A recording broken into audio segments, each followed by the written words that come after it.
نحزي حدش مجلس ودب سمرت زملكة حبريتا مجشا جنرال تادس وردن مبرار آيتا عماني لسفان زحبر تبزاب كاب تقرين خلاقزان اب فيدرال استتصحف دبدابز تمتحصون كالو تحبريتاتات حجنا لكم متنا لنا لايك شير سابسكرايب بمقبار نخط كتاتولنا بخبر بمعدام ناب زرزر مابيلنا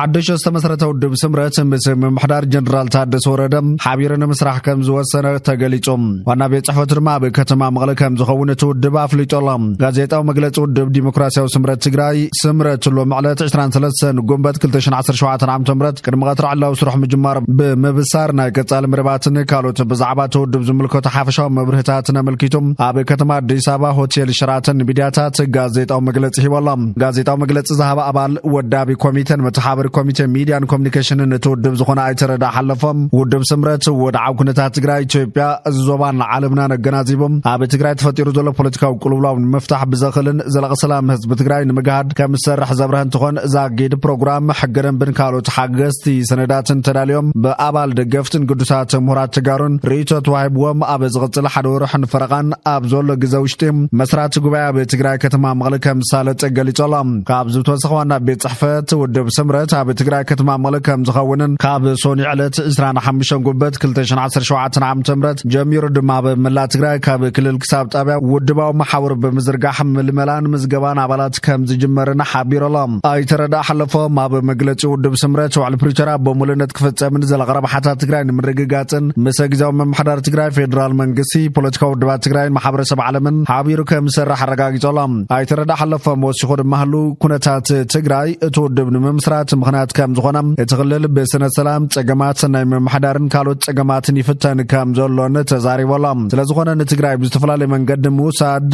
አድላይ ስለዝኾነ ሓድሽ ፓርቲ ከም ዝተያሸ በመحبار ትግራይ ሓደ ሓሳብ ጥራሕ ዝኽተል ክልል ዘይኮነስ ዝተፈላለዩ ሓሳባት ዝንጸባረቕላ ክልል ክትከውን እትውድብ ከም ሰርሑን ገሊጸላም እትውድብ ብቐንዱ ሕሉፍ ጌጋታት መራምን ኣብ መጻዕድል ትግራይ ትኹረት ምግባርን ከም ዝኾነ ዝገለጸ ይተረዳ ሓለፎም እትውድብ ኣባላት ሕወሓት ነበር ዝተመሰረተ ምዃኑ በመግላጽ ስርዓት ሕወሓት ጸገማት ህዝብ ትግራይ ንምፍታሕ ዓቕምን ዕላማን ከም ዘይብሉ ሓቢሩ ዘላም መተሓበር ኮሙኒኬሽን ውድብ ስምረት ዝኾነ አይተረዳ حلفهم اب زغصلوارح كاب كلل كساب قبلم اوراربا كم زهل بمحبار ململ ابلات كلهم محبرسبات زساتف كوان تخونم بقندو ግን ኣብቶም ሓዝለውጢ ዝደሊ አባላት ሕወሓት ዝነበሩን ከምውን ሓዝለውጢ ዝደሊ አካላትን በተወሰኸ ድማ ኣብ መንስያትን ዘትኮረ ክኸውን ይክብል ተዛሪቦም ዲያስፖራታትን ትግራይ ዝኾነ ሰብ አባል ክኸውን ይኽልዩ ዝብል አይተረዳ حلفهم ኣብ ውሽጢ ሓደ ወርሕን ፈረቓን ኣብ ትግራይ ቋሚ ጉባኤ ከም ዝካየድን ዋና ቤት ጽሕፈት ተወድባ በመቐለ ከም ዝኸውንን ዝሓበረ ኮይኖም ተወድባ حق ተኸትሉ ኣብ ምርጫ ክሳተፍ ምዃኑ እውን ገሊጾላም ውድብ ዲሞክራሲያዊ ስምረት ትግራይ ካብ 18 ጎንበት 2017 ዓም ትምረት ጀሚሮም ግዝያዊ ኣፍሉጦ ረኺቡ ምንቅስቓስ ከም ጀመረን እትውድብ ቋማይ ኣፍሉጦ ዘይረኸበ ኣብ ሰነዳት እትውድብ ኣባላት ኣመራርሓ ተማይጦም ንሰነዳት እትውድብ ስለዘይጽድቑ ከም ዝኾነን ካብ ቀጻላይ ሶኒ 25 ጎንበት 2017 ዓም ትምረት ጀሚር ድማ ኣብቶም ሰነዳት ኩሎም ኣባላት ኣመራርሓ እትውድብ ምይጥ ብምግባር እታወት ክህብዮም ተባሂል ትጽቢት ከም ዝግበር ኣይተረዳ ኣፍሊጦላም ዲሞክራሲያዊ ስምረት ትግራይ ንምምስራት ዘድልየሉ ምኽንያት ንጠለባት ለውጢ ህዝቢ ንምዕዋት ምዃኑ ዝገለጸ አይተረዳይ ትግራይ ኣብ ድሕረ ደማዊ ጀኖሳይዳዊ ኩናት ከም ትርከብን ነቶም ህዝቢ ትግራይ ቀደም ኢሉ ዝተቃለሰሎም እወንታዊ መትከላት ብምቕጻል ነቶም ዝነበሩ ሕጽረታት ብምእራም ማዕበልትን ማዕረይትን ትግራይ ንምህናጽ ዓላማ ሓይዙ ውድቦም ከም ዝቃለሰ ኣፍሊጦሎም ውድቦም ኩሎም ሓሳባት ንህዝቢ ትግራይ ቀሪቦም ንህዝቢ ትግራይ ንዝኣመነሉ መትከል ከሰጉምዩ ድልየቱ እውን ኢሎም جنرال تادس وردن شمت አይታማኔ ለሰፋ በሕቶ ምልክት ከም ዘተወ ይግለጸሎም አይታማኔ ለሰፋ ምክትል ፕሬዝዳንት ግዛው መምሕዳር ትግራይ ዋላይ ባህልንበር ጀነራል ታደሰም ንሓላፊ ካቢኔት ቺፍ ሴክሬታሪያት ኢሳያስ ታደሰ ወኪሉ አዲስ አበባ ከም ዝኸደን ስልጣን አይታማኔ ለሰፋ ወና በሕቶ ምልክት ከም ዘአተወን ይሕበረሎም ኣብ ዝቕንያት አይታማኔ ለሰፋ ካብ ምክትል ፕሬዝዳንትነት አውሪዱ ናይቲ ዓለም ገብረዋህድ ክሸው ሚኸል ይዝብል ሰፊሕ ወረ ዝቐንየ ኮይኑ ሎም ድማ ንምክትሉ ዘይምውካሉ አይታማኔ ለሰፋ ካብ ስልጣን ክሰናበተሉ ክስርሕሉ ዝኽእል ዕድል ሰፊሕ ምዃኑ ዝግለጽ ዘሎ ኣብ ላዕሊ ጀነራል ታደሰ ብማሽናት ፕሮፓጋንዳ ቤት ጽሕፈት ህወሓት ድማ ሰፊሕ ጸለመን ወፍርን ተጀሚሩ ምህላው ተገሊጹ ኣሎ ፕሬዚዳንት ግዚያዊ ምምሕዳር ትግራይ ጀነራል ታደሰ ወረደ ሓዚ ብዕልን ውሳነታት ሰራዊት ትግራይ ዘፍርስ ዘሎ ታደሰ ወረደ ዝኸደ ዘሎ በይና ውሳነን ተጋሩ ደም ዘፋስስ ሓደገኛ ሰዓብዮናዊ ክያዶ ዝብል ሰፊሕ ወፍሪ ጸለመ ዝተኸፈተሉ ፕሬዚዳንት ጀነራል ታደሰ ወረደ ፕሬዚዳንት ግዚያዊ ምምሕዳር ታደሰ ወረደ ከይተሰከፈ ብዕልን ጌታቸውን ጀነራል ጻድቃንን ዝዘርዎ ፖለቲካዊ መስርሕ አንፎቱ ካብ ዞባ ደቡብ ናብ ዞባ ደቡባዊ ምብራቕን ዞባ መቐለን ክሰፍሕ ይገብሮመሎ ኢሎም ከሲሶምሎም ናይ ዝመረጋገጽን ሃፍቱ ኪሮስ ኣብ መርሕነት ዞባ ክጸንሕ ምፍቃድ ሕጋዊ ማሕደር ዞባ ደቡባዊ ምብራቕ ብጀነራል ታደሰ ወረደ ምእጋድን ሎሚ ድማ ዘይሕጋውያን ማሕደርቲ ወረዳታት ዞባ መቐለም ናብ ስልጣን ክምለሱ ምግባር እዮም በዝን ተቐጺሉ ናብ ዞባታት ምብራቕን ካልኦትን ከም ዘላብዶም ትጽቢት ይግበር ዝብሉ ዘለዉ እዞም ማሽናት ፕሮፓጋንዳ ቤት ጽሕፈት ህወሓት ጀነራል ታደሰ ወረደ ሓዚ ሒዝዎ ዘሎ መንገዲ ብዋናነት ሰራዊት ትግራይ መፍራሲ ክብሉ ከሲሶምሎም ፕሬዚዳንት ግዚያዊ ምምሕዳር ትግራይ ጀነራል ታደሰ ወረደ እንተኺሉ ሰራዊት ትግራይ መብታን እንተዘይኪሉ ኣብ ትግራይ ኩናት ሓድሕድ ዘስዕብ ነንባዕሉ ዝቃተል ክልተ ዝተዓጠቐ ሓይሊ ምፍጣር እዮም ኣብ መሰከፍን ማሕፈርን ፖለቲካ ትግራይ ዝረኣዩ ዘለዉ ነገራት ኣብዪ ኣሕመድ ካብ ዝሃቀኖምን ካብ ዝተጸበዮን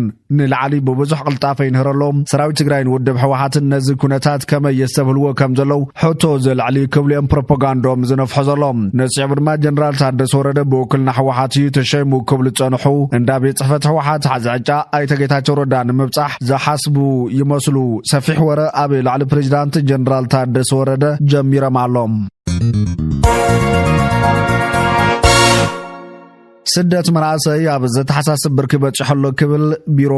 ጉዳይ መናእሰይ ትግራይ ገሊጾም ኣብ ትግራይ ብሰንኪ ዘይምዕሩይ ማሕደራ ስደት መናእሰይ ኣብ ዘተሓሳስብ ብርኪ በጽሑ ከም ዘሎ ቢሮ ጉዳይ መናእሰይ ትግራይ ኣፍሊጦሎም እዚ ዘፍለጠ ቢሮ ጉዳይ ኮሙኒኬሽን ትግራይ ምስ ቢሮ ጉዳይ መናእሰይ ትግራይ ብምትሕባር ኣብ መዳይ ምክልኻል ስደት መናእሰይ ዝረህበዘተም ኣብ ከተማ ዓዲ ጉዶም ኣብ ዘካየደሉ ሰዓት እዮም ሓላፊ ቢሮ ጉዳይ መናእሰይ ትግራይ ተሓይሽ ስባ ጋድስ መናእሰይ ትግራይ ብመሪሕነቱ አንጠርጢሩ እግሩ ናብ ዘምርሖ ዝስደት ዘሎ መናእሰይ ትግራይ ሱቂልካ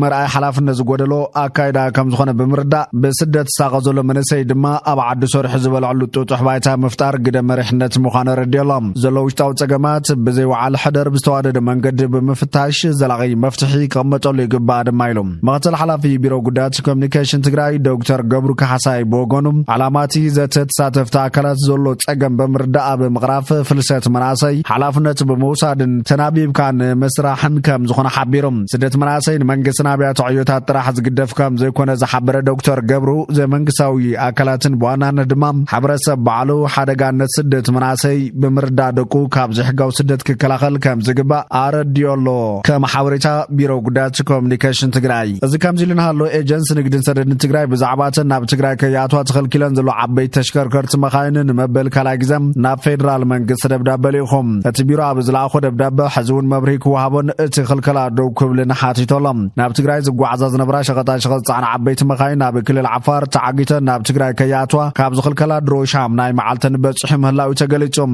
እተን ካብ ዝተፈላለዩ ከባቢታት ኢትዮጵያን ጅቡቲን ተበጊሰን ናብ ትግራይ ዘቕንዓ ዝነበራ ዓበይቲ ናይ ጽዕነት መኻይን ኣብ ክልተ ሰለስተ ኬላታት ክልል ዓፋርን ኣምሓራ ወልድያን ተዓጊተን ምህላወን ዝገለጸት ሓበሬታ እቲ ስጉምቲ ካብ ዝውሰድሮ ሓደ ሰሙን በጽሒ በምህላው ኣብ ላዕሊ ህዝብን ማሕበረሰብ ነጋዶን ዓብ ሻቆሎ ተፈጢሩ ምህላው እዩ ዝግለጽ ዘሎ ኣብዚ ሰዓት ኣብ መንጎ ትግራይን ወልድያን ዝርከብ ከባቢ ሶርዶ ሜዳ ዝበሃል ቦታ ኣብ ዝርከብ ኬላ ምስ መኪኑ ተዓጽዩ ዝርከብን ንድሕነቱ ክብል ስሙ ክጥቀስ ዘይተደለየን መርሓ መኪና እተን ናብ ትግራይ ዝኣትዋ ዓበይቲ መኪና ናይ ምኽልካል ተግባራት ካብ 16 ጉንበት ተሒዙ ዝተኸሰተ ምዃኑ ዝገለጸ ኮይኑ ድሕሪ ክልተ መዓልታት ሶኒ ረፋድ ድሕሪ ዝተገበረ ዝርብ ሕሎፍ ተባሂሎም ጉዕዞ ጀሚሮም ምንባሮም እኳ እንተገለጸ ይኹን እምበር እተን ዓበይቲ መኻይን ናይ ማዕገት ተግባራት ገና ይቕጽል ምህላው እዩ ዝግለጽ ዘሎ ነዚ ጉዳይ ኣመልኪቱ መግለጺ ዝሃበ ኤጀንሲ ንግድን ሰደድን ትግራይ ብወገኑ ናብ ትግራይ ዝጓዓዛ ዝነበራን ሸቐጣሸቐጥ ጻዕናን ኣብ ክልል ዓፋር ካብ ዝዕገታ ድሮም ሻምናይ መዓልቲ ዝገበራን ዓበይቲ ናይ ጽዕነት መኻይን ብህጹጽ ንኽፍትሓ መንግስቲ ፍትሓና ክገብረለን ጻውዒት ተቕሪቦሎም ሶርዶ ሜዳ ዝበሃል ንመቐለ